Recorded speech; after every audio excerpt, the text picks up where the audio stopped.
Bonjour, bienvenue à votre rendez-vous hebdomadaire, l'émission BELS, Bien-être, les loisirs et la santé, que vous pouvez regarder le samedi à peine après-midi vers 12h30 et le jeudi soir à 16h30.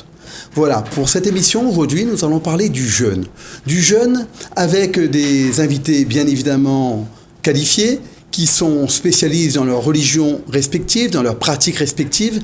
Et l'idée sera de voir quelles sont les façons de faire le jeûne, pourquoi on le fait, et aussi comment ne pas le faire lorsqu'on est porteur, par exemple, d'une maladie ou autre. Pour ceci, nous avons aujourd'hui la chance d'accueillir le Père Isaïe. Bonjour. Le Père Isaïe qui est curé de Terre Sainte, c'est ça ? Exactement. Et qui appartient à la communauté des Béatitudes. Nous avons aussi le Swami Adwayananda, j'espère que j'ai bien prononcé. Oui, bonjour. Qui est de l'ashram du port. Ashram du port, c'est ça, oui. Voilà. Nous avons aussi le docteur Geloul Emma. Bonjour. Voilà, qui est diabéto-endocrinologue pour la spécialité médicale et les limites de comment faire un jeûne correctement. Vous travaillez également au CHU de Belle-Pierre. Tout à fait. Voilà. Et nous avons aussi la chance d'accueillir Apa Rehana, qui est enseignante religieuse en islam, c'est ça ? Oui. Et qui, bien sûr, va être dans la continuité de l'un de nos invités qui est totalement avec nous en pensée, mais qui aura été préenregistré, je pense, à l'imam Ali Shafiq de la mosquée de Saint-Denis. Pour commencer, nous avons un autre invité de marque qui ne pouvait pas être avec nous. C'est le moine tibétain Sangpo Tubtan qui, bien sûr, a voulu participer à l'émission, mais il est en retraite et donc il a voulu une participation symbolique et tout en respectant la démarche de sa retraite. Je vous propose du coup de lire sa contribution et on commencera par là. Le jeûne est nécessaire pour la santé. Il permet d'éliminer le trop-plein d'aliments dans notre corps tout en procurant une sensation de bien-être. Dans les systèmes religieux, le jeûne est une offrande à Dieu, car sur plusieurs jours, il nous sort de notre zone de confort. Cependant, si nous sommes malades, le jeûne pourrait renforcer nos maladies. Il vous embrasse tous bien fort et bien évidemment, je vais proposer à nos amis déjà de commencer par là pour réagir. Alors, Swami ? Effectivement, le jeûne, c'est quelque chose que l'on fait en général pour Dieu, surtout dans l'hindouisme à La Réunion. Pour aller au temple, déjà, il faut faire 3 jours de carême. Après, il y a les cérémonies telles que les marches sur le feu, etc. où on va faire encore des carèmes. Et puis, il y a, je dirais, la dimension plus ashrabique où, au lieu de faire des jeûnes à chaque fois qu'on va au temple, on va faire un jeûne beaucoup plus long lorsqu'il y aura une cérémonie telle que la Mahashivaratri, où on va jeûner pendant 10 jours. Mais jeûner dans le sens où on ne va pas prendre du solide, mais par contre on va prendre du liquide, ce qui fait que ça va permettre effectivement d'éliminer les déchets que l'on stocke en général dans le corps. Swami, pour la communauté hindouiste que vous représentez, est-ce qu'il y a des divergences, des sensibilités différentes qui amèneraient des pratiques différentes ? Alors en général, surtout à La Réunion, il n'y a pas de convergence, pas de divergence plutôt, puisque la pratique du carême, en général, on considère ces 3 jours pour aller au temple. Et après, effectivement, il y a des périodes pour le Kavadi, pour la marche sur le feu, où ça peut durer jusqu'à 1 mois.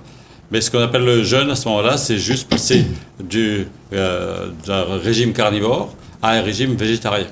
D'accord. Et donc, après, se pose le problème, celui qui est végétarien, qu'est-ce qu'il va faire ? Ça, on va discuter plus tard. Oui, parce qu'il faut qu'il fasse un sacrifice symbolique, aussi, oui, une offrande un peu de ses efforts. Voilà. Mon père, l'histoire du jeûne dans la religion chrétienne, elle remonte à quand ? Disons que le christianisme est héritier quand même du judaïsme. C'est pas pour rien que les chrétiens ont pris dans leur livre sacré le Tanakh, c'est-à-dire la Bible hébraïque, c'est-à-dire Torah, les prophètes et les autres écrits. Donc nous avons quand même une histoire qui est liée également au judaïsme. Et dans le judaïsme, nous trouvons dans un certain nombre de livres de la Bible hébraïque des références au jeûne par rapport à Dieu, et notamment dans le judaïsme, le grand jeûne, c'est Yom Kippour, le jour du grand pardon, le jour des expiations. Et puis il y a cette référence également que nous trouvons dans la Torah, l'homme ne vit pas seulement de pain, mais de toute parole qui sort de la bouche de Dieu. Cette parole, d'ailleurs, Jésus, le Sauveur, la reprendra dans son enseignement. Et puis, bien sûr... Et dans la prière, dans le Notre Père, on le retrouve. Oui, effectivement. Hein. Donne-nous aujourd'hui le pain dont nous avons besoin. Mais le carême est lié surtout aux 40 jours au désert que Jésus a vécu tout juste avant son ministère public.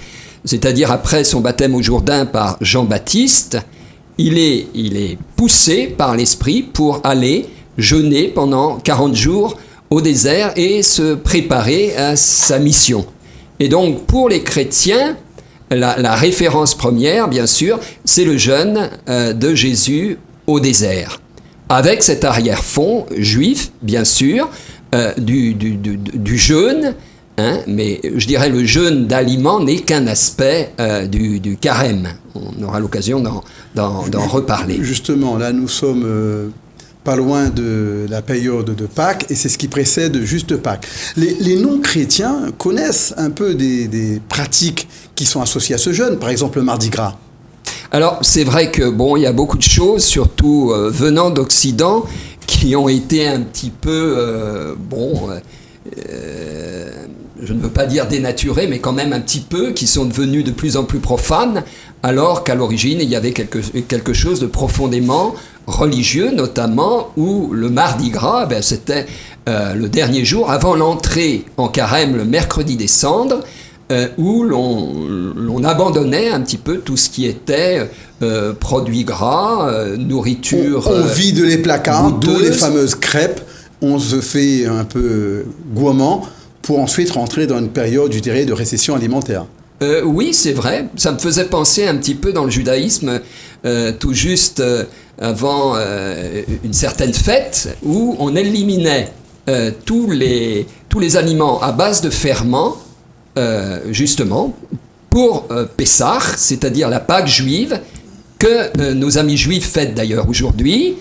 Chag Pessah Sameach, bonne fête de Pâques à nos amis juifs. On y pense, on n'est pas en direct, donc bien sûr, quand ils verront, ce sera passé, mais la pensée... Ça dure 8 jours quand même, hein, la fête de Pâques. D'accord. Voilà, donc il y a cette dimension, effectivement, de sobriété, hein, et le pape François, tous ces derniers temps, notamment à travers Laudato Si, son avant-dernière encyclique, parle de cette sobriété de vie que nous devons avoir, le carême étant par excellence ce temps de la sobriété. Oui, alors effectivement, c'est très intéressant d'échanger. N'hésitez pas à interagir directement entre vous, hein, bien évidemment. Nous avons aussi donc le jeûne qui suit un petit peu dans la période du calendrier, le jeûne du Ramadan. Réana, pardon. Dis-nous un peu, comment se prépare le jeûne, comment se vit-il spirituellement? Alors déjà, le mois de Sha'ban qui précède le mois de Ramadan, c'est une préparation spirituelle. On jeûne un petit peu, mais pas tout le temps. 15 jours avant, on s'arrête pour habituer son corps physiologiquement au jeûne du Ramadan. Le jeûne du Ramadan fait partie de la troisième pilier de l'islam. Ça se fait dans le 9e mois lunaire du calendrier islamique. Et il y a un verset coranique qui dit Dieu, ô vous croyants, le jeûne a été prescrit à vous comme au peuple qui était avant vous, afin que vous atteigniez la piété. Justement. Donc c'est une... Je vous propose justement de revoir ensemble le reportage qui a été fait, préenregistré auprès de l'imam Ali Shafik, oui, où justement il allait dans ce sens. D'accord. Nous sommes ici, au pied du minaret de la mosquée de Saint-Denis. Assalamu alaikum. Wa alaykoum assalam. Bonjour, donc je m'appelle Imam Shafik Ali et je suis enseignant à la Médersa de Saint-Denis. En 1905, donc, l'inauguration de cette mosquée a eu lieu par les quelques premiers musulmans d'origine indienne qui étaient venus à la base pour effectuer du commerce. Également ce bon vivre ensemble qui effectivement fait de cette île vraiment une richesse et un patrimoine. On est fiers quand même en tant que Réunionnais de pouvoir le constater et de le dire aussi. On fait les ablutions qu'on appelle wudu Et on va dire l'esprit des ablutions en islam, c'est avant tout le fait de se purifier extérieurement, de sorte à pouvoir se purifier intérieurement une fois qu'on se sera rendu donc dans la salle principale de prière. D'après Abdul Malik ibn Qudama ibn Malhan, radiallahu anhu, d'après son père, radiallahu anhu, le prophète sallallahu alayhi wa sallam nous ordonnait de jeûner les jours blancs, le 13, le 14 et le 15. Laissant seulement quelques jours, ou plutôt, il avait l'habitude de jeûner presque tout le mois. Bien, le jeûne, c'est depuis l'an 2 de l'Hégire, depuis le moment où le prophète Mohammed, paix de Dieu sur lui, il est parti vers Médine, donc il a émigré. Depuis ce moment-là, donc, le jeûne du mois de Ramadan, qui est le 9e mois islamique, a été rendu obligatoire pour l'ensemble des musulmans ayant atteint l'âge de puberté et n'ayant pas de raison islamiquement valable de ne pas l'observer. Quelles seraient les raisons valables au niveau santé ? Alors, on va dire qu'il y a un certain nombre de catégories de personnes qui en sont dispensées. Notamment, j'entends par là 5 catégories principalement. Il y a pour la femme qui est en période de grossesse, également pour celle qui allaite, aussi pour une personne qui a atteint un âge suffisamment avancé, qui ne se sent plus capable physiquement parlant de pouvoir l'observer. Il y a aussi celui qui a une maladie quelconque incurable dont il sait qu'il aura du mal à pouvoir le remplacer ultérieurement. Celui qui a une maladie qui sur le moment ne peut pas le faire, eh bien, quant à cette personne, il fera en sorte de remplacer les jours qu'il aura manqués ultérieurement, après le mois de Ramadan, à n'importe quel moment durant l'année. Pour le voyageur, quelqu'un qui est en déplacement, la possibilité de pouvoir ne pas observer le jeûne durant le Ramadan et de remplacer ultérieurement le nombre de jours qu'il aura manqué. La religion, elle est synonyme de facilité, si l'on peut dire. Dans un des versets du Coran, Dieu il dit en ce sens, Yuridullahu bikumul yusr wa la yuridu bikumul usr, que Dieu il veut pour vous la facilité, il ne veut pas pour vous la difficulté. Donc à ce type de personnes, je dirais que si effectivement ils n'ont pas on va dire les moyens physiques ou par rapport à d'autres raisons de pouvoir observer ces jours de jeûne, eh bien qu'elles ne le fassent pas. Bien au contraire, Dieu ne veut pas pour nous quelque chose qui nous est trop lourd à porter. La ikraha fid din, qu'il n'y a pas de contrainte dans la religion. Et c'est aussi la raison pour laquelle justement a été donnée la possibilité à ces types de personnes de ne pas observer ces jours de jeûne. Par mécompréhension, on va jusqu'à vouloir absolument le suivre et que cela va générer des traumatisme de santé pour le bébé, c'est plus péché que s'il n'avait pas fait le ramadan. Est-ce qu'on peut le dire comme ça ? Tout à fait. C'est justement là où je voulais en venir. Donc, c'est vrai que pour ce type de personnes-là, il serait vraiment, vraiment judicieux de ne pas le faire et d'attendre d'être en état de pouvoir le faire ultérieurement. Il vous a été prescrit ce jeûne comme il a été prescrit à ceux d'avant vous, afin que vous atteigniez la crainte révérentielle. Donc c'est justement dans le but d'essayer de nous rapprocher du divin. Le ramadan est une expérience du manque au profit de la spiritualité. Ça aussi, ça nous permet d'avoir une certaine sensibilité vis-à-vis de ces gens à travers le monde qui justement n'ont pas assez ou pas à manger, et de ce fait de pouvoir essayer d'augmenter en générosité, en aumône envers cette population-là. Le ramadan, l'une des pratiques de jeûne qu'on rencontre à La Réunion. Docteur, justement, est-ce que vous avez parfois des patients confrontés à la problématique du jeûne ? Oui, ça m'arrive effectivement.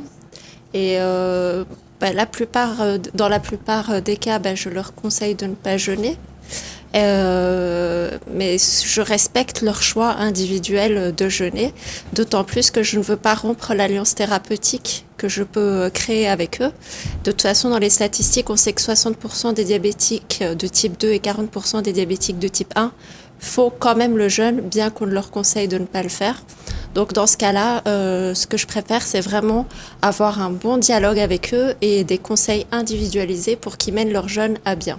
Mais là, on a bien entendu l'imam, et à part Rena, vous me confirmerez, il est spécifié dans le Coran, il est rappelé dans les maslas, que si on a un problème de santé, on n'est pas tenu de faire le jeûne.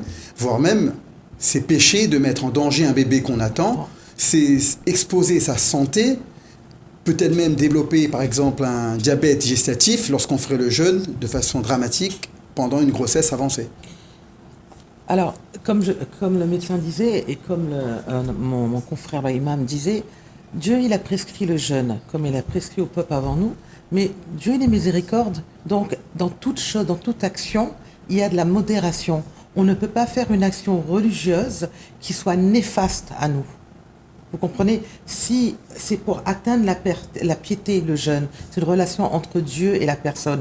Mais dans certains cas où c'est écrit dans les textes juridiques, la femme enceinte, la femme qui allait, la personne qui est malade peuvent être exclus et on aura tout le temps de le remplacer. Quand vous dites exclu du jeûne, mais du jeûne. La communauté justement ne doit pas porter un regard d'exclusion.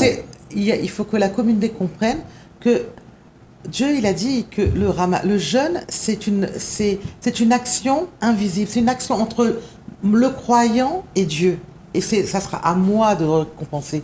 Pour les autres actions, on va savoir à peu près si on fait une prière, combien de récompenses on va avoir, si on fait le pèlerinage. Mais Dieu, il aime tellement le jeûne parce que c'est quelque chose d'intime. Et personne n'est apte à juger quelqu'un, à part Dieu. Et surtout, l'islam n'est pas une religion. Toutes les interdictions qui ont été faites dans l'islam, c'est par rapport aux bienfaits physiologiques et physiques. Oui, en respect des contraintes de santé médicale. Alors, on a pour le voyageur, pour la femme enceinte, pour le malade, pour la femme qui allait. Même, on sait par exemple qu'il n'y a rien de comparable à l'allaitement. C'est une femme qui allaite et sait que si elle va allaiter, elle ne pourra pas subvenir aux besoins naturels de son enfant. Il va être en plus grande faim et il n'est pas, par exemple, il a moins de 4 mois, il ne peut pas, à part prendre un lait artificiel, peut pas se nourrir autrement. Donc, elle va privilégier le lait naturel et elle aura autant de récompenses aux yeux de Dieu. Et elle pourra le remplacer après. Et pour ces personnes qui sont vieilles ou qui sont malades et qui ne peuvent pas dans leur vie le remplacer, il y a une compensation monétaire, c'est-à-dire on doit donner l'équivalent d'un repas à une personne qui ne jeûne pas pour compenser. Donc, en fait, voilà. C'est ce que rappelait l'imam Shafiq, c'est l'occasion d'être généreux. Généreux parce que, oui, excusez-moi, il faut se rappeler que le ramadan, c'est pas juste une restreinte de nourriture, non. C'est un lien spirituel, c'est une générosité envers l'autre, c'est une compassion, c'est l'altruisme, c'est de l'empathie. Si vous me permettez, de ce que j'ai entendu du swami, du curé, ça va dans le même sens, quelles que soient les religions. Oui, bien sûr. Ouais. Puisque dans l'hindouisme, en plus, on va aller chercher les énergies de plus en plus subtiles. Et pour découvrir ces énergies de plus en plus subtiles qui existent partout et qui existent aussi en nous, et qu'on appelle entre autres le prana par exemple, on va avoir différents niveaux. Bon, le mot jeûne, ça va pas vraiment s'appliquer un peu dans le style occidental, je dirais, dans le cas de cette recherche-là. Mais on va changer de palier, je dirais, de façon de vivre. Par exemple, un carnivore va devenir végétarien. Un végétarien va devenir l'équidarien, il va boire que des soupes, des jus, etc. Un équidarien va devenir aquarien, il va boire que de l'eau. Il y a des gens comme ça qui vivent avec que de l'eau parce qu'ils sont nourris par d'autres formes. Et puis après, celui qui est aquarien, et là il y a un petit jeu de mots créoles et français, et il est respirarien. Respirarien veut dire, en créole bien sûr, il respire rien. Et donc ça veut dire qu'il va se nourrir de prana, d'énergie. Et il y a des cas comme ça de gens dans le monde qui vivent maintenant sans boire, sans manger. Ben ça n'a pas forcément une démarche religieuse. C'est une démarche plutôt yogique, spirituelle, énergétique et tout. Et mon père, justement, dans ce sens-là. Oui. Alors, moi, ce que je voulais dire, c'est que dans le carême, le jour du carême, d'ailleurs, il y a un texte de l'Évangile en Matthieu 6 qui nous rappelle le sens du carême. Il y a la dimension de jeûne aussi, mais le jeûne, c'est pas seulement le jeûne alimentaire, ça peut être le jeûne cathodique, ça peut être le jeûne de l'internet, du téléphone, ça peut être le jeûne de l'alcool, du tabac et de bien d'autres choses. En plus, il y a également cette autre dimension de la prière. Pourquoi Pourquoi jeûne-t-on? Pour se rapprocher de Dieu. Pourquoi jeûne-t-on encore? Pour se rapprocher des autres. Et c'est toute la dimension, la troisième dimension également du jeûne, à travers l'aumône, c'est-à-dire le partage.